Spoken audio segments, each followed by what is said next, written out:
The Boys, episode 5 of season 2. We all watched it. As you know, we're doing weekly episode reviews of the show. And this was a pretty solid episode. I'll let you guys handle it first. Chase, what did you think about episode 5? I want to get your thoughts on it. I called it. I told you that they were gonna fuck. That reminded me a lot of. It reminded me of like that movie Mr. and Mrs. Smith with Brad Pitt and Angelina. As far as that sex scene and how like destructive it is. Oh yeah, I could see that. Yeah, I could definitely see that. Yeah. I mean that's wow. Hello, still? Yeah, my bad. Yeah. Oh, yeah. Yeah, I loved, you know me, I love everything about this show. This is again, like, definitely the most, politically, satire heavy show. Like, they talk a lot about, like that, forced inclusion, like the fakeness of, woke culture. And pandering, and I love that this show has zero chill. And they have that one line, yeah, these Joss rewrites are so great, right? And I love the fact that Homelander is the one saying that. Because the whole Superman controversy, you know? Yeah, the only thing missing they had to CGI his facial hair. Yeah. That would be so funny because in interviews Anthony Starr has like a full like Wolverine beard, and it would be hilarious if they shot some of it where he has like a mustache at least, and they're just like, wait guys, we gotta Homelander, you gotta cut that off, and Homelander's like, no. Just CGI over it. But maybe that'd be too on the nose. I mean, the show does a really, really good job at as you said, balancing things and really commentating on pop culture and just on politics in general in all aspects. And in this episode, it dealt with, I guess you could say, an element of police brutality and an element, even though it doesn't involve police particularly. But in this episode, Homelander flew to an area, I guess you could say maybe some part of Africa, maybe. I don't think they specifically state. Did they ever specifically state where he flew to? Nah, apparently they're starving, but they have iPhones. That's yeah. That's kind of the biggest description he gave us. Yeah, and there was a terrorist, a soup terrorist, and he just quickly, just lasered him and just go like, okay, well, hey, my job's done, and then flies off. And unbeknownst to him, he was being recorded the whole time. And then when he lasered the guy, he lasered through him onto another person and just basically had this huge cut. Severely injured this guy. And no, he killed him. Oh, he killed him. Okay, yeah, he killed him. Yeah, it's more collateral damage that comes with the soups. Yeah. Yeah, just like, civilian casualties. And how, and then he's already not doing so well with the public currently and losing kind of favor. And this video, didn't help matters. And he says he's dropping by, 9 points and such things like that. And something he really, really cares about. He really cares about his standing and his points, and where he's at with people demographic wise. Like, that's something that really, really matters to him. Yeah, he's very much a character that puts a lot of stock into what other people think about him. Yeah, he just needed a mom, dude. Yeah, I mean, he just needed, somebody in his life to value him and treat him as a human being, really. Yeah. And another key point in this episode was that they're filming a movie called Dawn of the Seven, which can be in reference to like Batman v Superman, Dawn of Justice. So they're doing a whole movie called Dawn of the Seven, and a lot of it has two main elements going on in it that we see. Queen Maeve, who Homelander ousted in the last episode as being a lesbian. Now they're trying to basically co-opt that, and basically like a big company does co-opt that marginalized struggle of people and make it profitable. And so they're doing the same thing here with Queen Maeve, how they're trying to have her come out in the film that they're doing. A-Train, he's exiting the Seven, and this is this film will be his farewell, his swan song for that, which was very funny to see him talk about how he just is really trying to fight it as hard as he can and just trying to stay a part of the Seven. And there was a really good scene and more of just Stormfront just being a complete racist bitch. To say the least, when she's just talking with A-Train, you could just see the literal just disgust, that she has, for him. You can see the disgust in her performance and what she's saying is I used to be in the Church of the Collective back when it was pure. Yeah, use very, very key words, pure. Now they just let anybody in, and she say, and he's like, what the fuck does that mean? What the fuck are you talking about? But uses very, very, key words, specific language, and everything like that. And just how she can't even really sometimes even hide it, sometimes, but a lot of it also, this episode goes into how she's very good at really playing with people, manipulating them. Because she does it with Starlight's mom, how she gets her mom to tell her all of her personal business about how they have this rift in their relationship. She does it with Homelander in this episode again, as she did in previous episodes, where he's falling in points thanks to his video getting out of him, killing an innocent civilian. And she's like, well, hey, if you ever need help, just let me know. I'm right over here, And he's just trying to, fight her off as much as he can. Because I don't need you. I don't need anybody. I got this myself. I know what I'm doing. And he clearly does not know what he's doing, because the woman that's his new handler now, she's trying to tell him okay, well, hey, just listen. Let's just let this blow over. The PR team's got this. You don't need to do anything. And then what does he do? He just flies right over to where a protest is going on and tries to speak without having any proper notes, without having nothing. He just goes off the cuff and completely fucks it up. And that's when he finally... It's kind of goes to show how much of Homelander's supposed image, how much it was a product of Vought. Yeah. It was, and how much he really depended on Stillwell, and how much he depended on their marketing team to come across the way he does. Yeah. I mean, Oh, go ahead. Oh, I was just gonna say, did the dream scene, did they catch you with that? Did you actually think he did it? No, I knew it was a dream sequence. From the promo from last episode for this episode, I was like, yeah, I know it's a dream. There's no way he would do that in front of all these people. They almost got me. Yeah.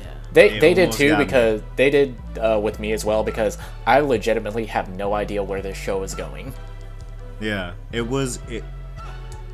when they zoomed out from his eyes and all you could see was just pure regret.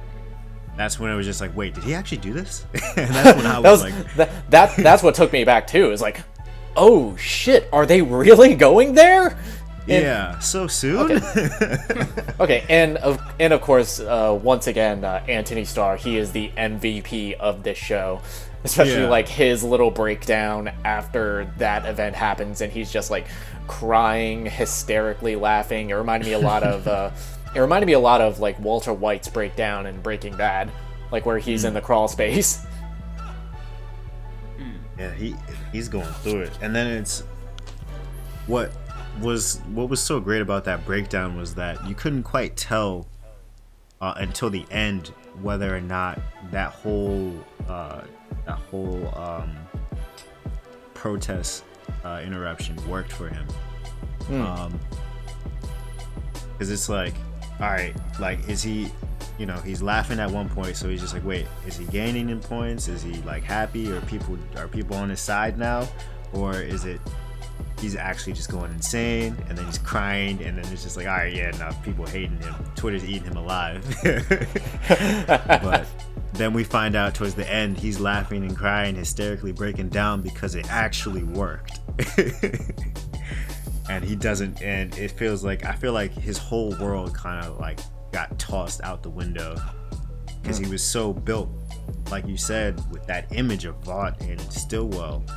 Like they did everything for him. So for this one little instant of him, I think he was trying to speak genuinely from his own opinion for once.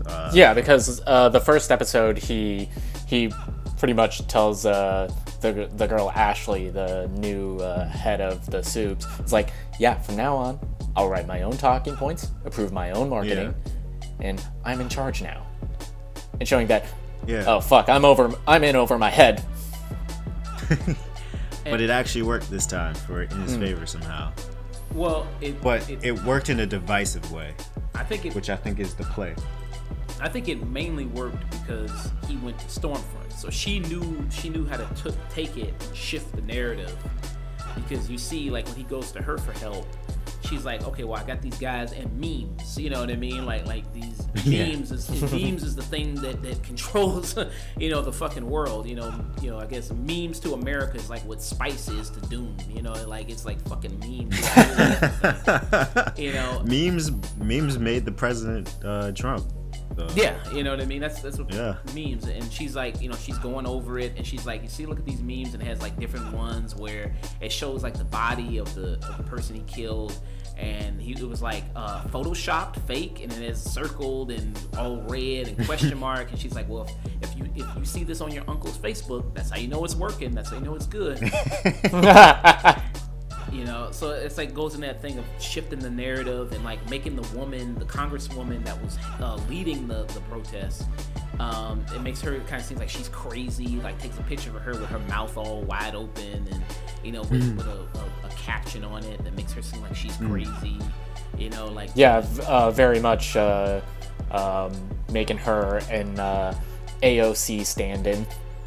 Yeah, I was about to say she is the AOC stand-in. Yeah, that's what I thought too. Like a woman of color, who you can criticize for being brown just because she's brown, and you can. And Homelander was talking shit. It's like, yep, I saw your video where you were dancing online. Enjoyed that quite a bit.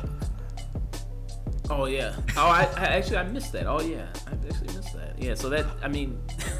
Wow. Yeah, I love those little moments with him, like being a charming dick. He's such a good asshole. So I mean, like things like that. It's just like how the show's able to kind of touch on those things and have those kind of situations going on is really funny, and really well done. And the boys side of this episode. Mostly what it was dealing with their whole subplot was Black Noir hunting Billy Butcher, and basically kind of like a little bottle kind of thing going on with them, trying to stuck in and waiting for him to kind of come and make his move, which was really nice. So do they ever like really establish all the things that Black Noir can and can't do, like as far as the comics or in the comics, without spoiling, yes. Okay. Yeah, because it seems like he can regenerate completely, or that's primarily the reason that he can basically survive all the things he can. He's basically like, or does he just have impenetrable skin? I don't want to say anything because I don't know whether or not they're gonna do. I think this show is very much not doing what the comics is. I don't know. yet. Okay. I don't know, and I think that's like what is so scary about Black Noir is that we don't know the full extent of what he can do. Yeah, we don't know, and if you have read the comic books, it's like the eerie feeling of I don't know whether or not they're going to go where he goes there, or if they're going to take him in a totally different direction to make him even more twisted, or potentially as twisted. I don't know. He can regenerate, that's for sure, and he's very strong. That's all I'm gonna say. What I also liked about it with the boys' side is they expand a little bit more on their relationship, particularly Huey and Billy. The way Billy sees Huey and the way Huey sees Billy, and kind of have that connection, and they make a reference to the fact Billy had a younger brother, and maybe Billy looks at him as kind of being like another younger brother figure, like with Huey, and having that kind of, as he calls him, his canary. Yeah, he's very much a character that can tame some of Butcher's worst impulses. Yeah, and I think this whole episode, well, the boys' side of it is kind of just revitalizing Butcher as the leader. Yeah. Because of the events of last episode, he kind of lost his whole goal right there, you know? Yeah. So now they're trying to find a reason. Huey is spearheading the lead in terms of trying to give Butcher a reason to stay and continue the mission. Yeah. And Frenchie, who's kind of off doing his own thing, mainly just following Kimiko, who had a good scene where she just literally ripped a dude's face off. Like, I mean, I was like, damn. I mean, like, Jesus Christ. And still trying to connect with her, and be a part of her. But then he just finally had his limits this episode, and just was like, you know what, I'm just done. I'm done, trying to reach out. I'm done trying to be a part of, trying to be a part of your life. I'm just kind of done with it. What did you all think about that particular storyline going on and them developing that this episode? I like the little bits that we got, but it wasn't as nearly as developed as the other storylines. Yeah, I definitely feel like that was the weaker element of this episode. That doesn't get a lot of time to, like you said, Chase. It doesn't get time to really develop, and I think it just kind of happens really suddenly, where Frenchie's girlfriend is like using her to do hits in the city. That felt really sudden. Like, it wasn't really hinted at before this, which I guess I can see. Like, she's in grief and she just wants to take it out on something. My thing though is how did they even connect? Yeah, that was my thinking too. Frenchie's girl is very low key. Only Frenchie knows where to find her. Meanwhile, she just pulls up out of nowhere at a cathedral, and they're just like, all right, yeah, we're doing this, making hits, we're making money. But I'm thinking, I'm overthinking it, probably. I was kind of thinking that too. I was like, well, she doesn't even talk. So how did they even communicate? How does she convey, hey, yo, let me kill people? Yeah, I was kind of confused on that too. I was like, does she have like a phone or something? Like, never saw her get a phone, so I was kind of confused with that. But yeah, she's taking out her anger, her aggression on other people. As maybe a supplement, something for the pain. Because she blames herself for her brother's death. So it just felt like carryover from the last episode that probably should have been in the last episode if they could have fit it. Yeah, I agree with that. It didn't seem like it needed to be really part of this episode all that much. But yeah, I mean, it was a good episode. I enjoyed it. Next episode looks really good as well. I guess real quick, we're going to get you guys' thoughts on Stormfront and Homelander. Them basically just really crushing each other there, just smashing each other. So do you all think that? I mean, she's using him basically as protection, like like if I hook up with him and get inside his head, be his lover or whatever, I can use him as a shield, as protection against anybody who comes. Not just protection. As a weapon. He's the ultimate weapon. Ultimate weapon as well. Yeah. And it's better because she is probably the second strongest soup that we know. Maybe, yeah. So Maeve might be stronger. I don't know. But judging by how well she took the laser beams, she's probably the only one that could fight Homelander, or at least make him work for it. No, don't be a pussy. Laser my fucking tits. So it'd probably be it's in her best interest to have Homelander on her side, and I think it also is starting to build that fracture in the Seven, because now we have Maeve kind of recruiting in the Deep to kind of team up with her, you know?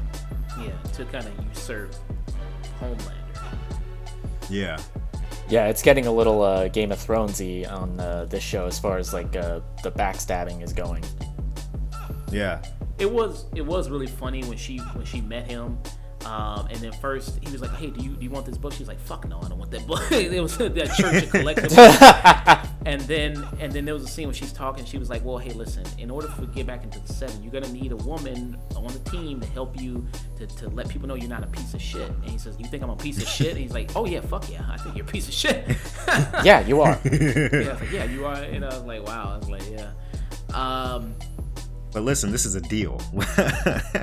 I can get you back in if you help me out. Yeah, so yeah, they're trying to make deals for trying to get against Homelander. It's very interesting.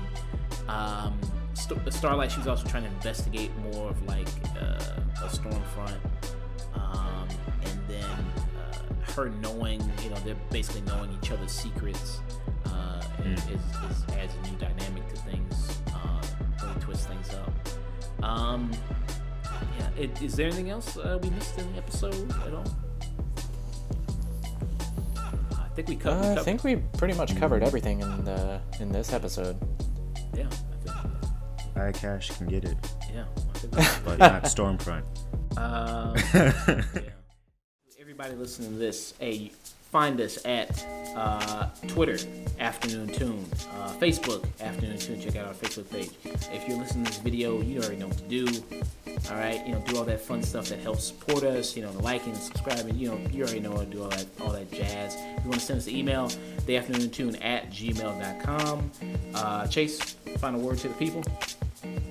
Peace. You can find me at Mr. Chayse Mac at Twitter, Instagram, wherever, Awesome. Nick. All right, thanks for listening, everybody. You can find me at Night and Day Nick on Twitter and Instagram. And to all you people out there, whenever you listen to this, hey, don't forget to always stay tuned.